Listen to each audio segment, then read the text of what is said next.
بسم الله الرحمن الرحیم.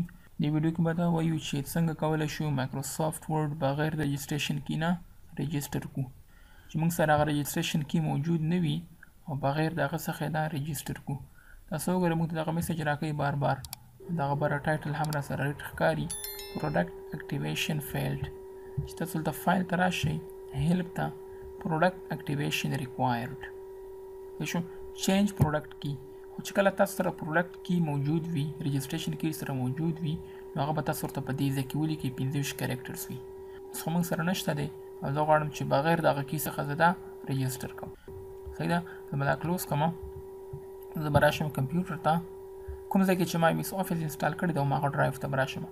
سی ډرایو کې مې انسټال کړی دی اس ته به راشي پروګرام فایلز ته به راشي دین کامن فایلز ته به راشي دین مایکروسافټ شیر ته به راشي او دې ځای کې چې کوم غټ نوم دی هغه ته به راشي آفس سافټویر پروډکشن پلیټفارم. دې باندې به کلیک کړي. دې ځای کې تاته یو فایل درکړی دی OSP پریرم. صحیح شو. یا کېدای شي تاسو سره بلته دوه فایلونه وي او بل فایل به هم تاسو سره موجود وي. دې باندې به تاسو رایټ کلیک وکړئ رن از اډمنسټریټر به ورته واخلئ دا به یس کړئ. بس تا مایکروسافټ ورډ اکټیویټ شو. تاسو سمپل راشئ کلیک ورباندې وکړئ. تاسو ته به هغه میسج درکوي او نه به تاسو ته ټایټل ریډ کېږي. یو ځل بیا هم زده کوئ.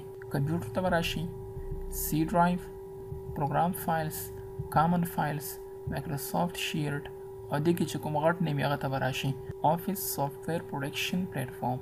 ډبل کلیک دې باندې به رایټ کلیک وکړئ رن از اډمنسټریټر به واخلئ. هیله کوم چې په دې ویډیو باندې پوه شوي یاست.